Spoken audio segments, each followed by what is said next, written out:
Бүгінгідей технологияның рауажланып бара тұрған бір дәуірінде информацияның шексіз толқынына дуз келеміз. Сондықтан осы информацияларды сақлаушы һәм тасушы техникалық құрылмалардан жиі пайдаланып тұрамыз. Әсіресе флешкалар һәм дисклер тұрмысымыздың ажыралмас бір бөлігіне айланып баратыр. Бұлар хақында Техно әлем рубрикасы арқылы кеңірек мағлұмат аламыз.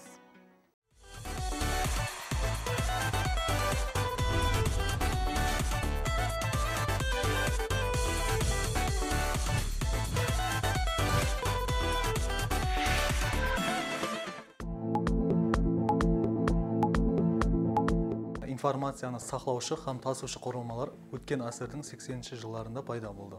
Ал 19-ші асырден бастап оның дәслепкі үлгілері шыға бастады. Яғни ол вақытлары компьютер болмағанымен Джозеф Мари тігу машиналары арқылы информацияны сақлау һәм тасу құрылмаларын осы құрылмада сынап көрді. Бұл құрылманың аты перфокарта деп аталды. Перфокарталарды қазіргі заманауи флешкалардың атасы деп айтуға болады. Атақлы информатик Чарльз Биббедждің есептеу машиналарында да осы перфокарталарды информацияларды сақлау һәм тасу үшін қолданыла бастады. 1928 жылы IBM компаниясының компьютерлерінде информацияны сақлау һәм тасу үшін перфокарталар қолданыла бастады. Перфокарталардағы информациялар арнаулы қатардағы жазылған салалар һәм олардың ізбе-ізлігінен ібарат тескішелер арқылы информацияны сақлау мүмкіншілігіне ие. Перфокарталардан пайдалану 1980 жылға шейін давам етті. Ал ондан кейін болса, информацияларды сақлауға болған мұқтаждықты бұл перфокарталар қанағаттандыра алмады. Соң 1967 жылы IBM компаниясының лабораториясында иілгіш дискеталар пайда болды. Бұл түрдегі дискеталардың ең дәслепкі үлгілері 9 дюймлы еді. Соң 1971 жылы 80 килобайт информацияны өзінде сыйдыра алатұғын иілгіш дискеталар ісілеп шығылды. Бұл иілгіш дискеталар арнаулы ленталар арқылы жазылатұғын еді. 1991 жылға келіп, иілгіш дискеталардың көлемі анағұрлым асты. Яғни 1,44 мегабайт көлемдегі информацияны сыйдыра алатұғын еді. Яғни сол уақыттағы пайдаланушылар үшін бұл үлкен жаңалық еді. Бұл иілгіш дискеталардың ең кемшілік тарапы ондағы жазылған информациялар тез-тез өшіп, ленталарындағы мағлұматлар тез бұзылып қалатұғын еді. Бір сөзбен айтқанда, иілгіш дискеталардың жарамлылық мүддеті қысқа болды.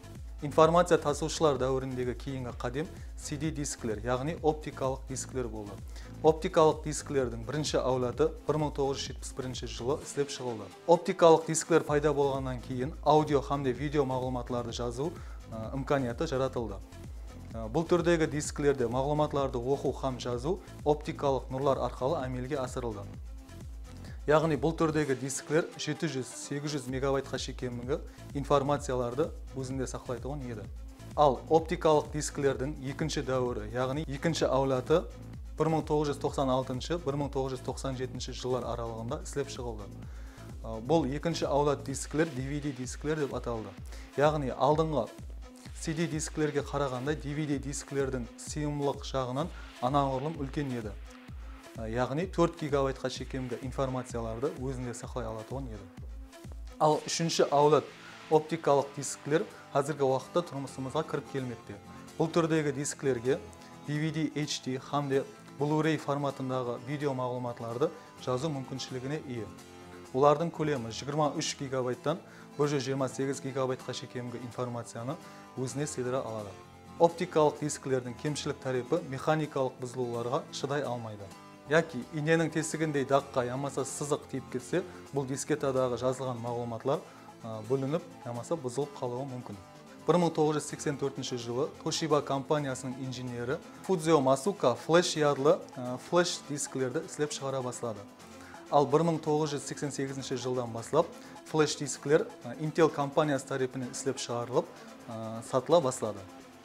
Флеш дисклерде мағлұматларды сақлау жүдә апуайы һәм ондағы жазылған мағлұматларды оқу һәм жазуда кететұғын уақытта жүдә аз еді. Солықтан көпшілік пайдаланушыларға флеш дисклердің пайдаланушылары көп болды. Қазіргі уақытта флеш дисклер компьютерлерменен бір қатарда фото һәм видео камераларда да қолданылмақта.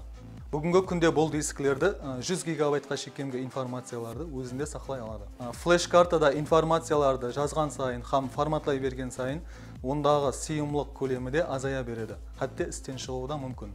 Оригинал түрдегі флеш-карталарды 10 000 рет форматлауға, ал көшірме нұсқадағы флеш-карталарды 1000 рет форматлауға болады. Кейін олар істен шығады. Флешкалар ямаса дискілерде сақланған информациялар өшіп кетсе, ямаса форматланып кетсе, оларды тіклеу мүмкіншілігі бар екенлігі хақында білесіз бе? Бүгін біз осы хақында кеңірек мағлұмат береміз.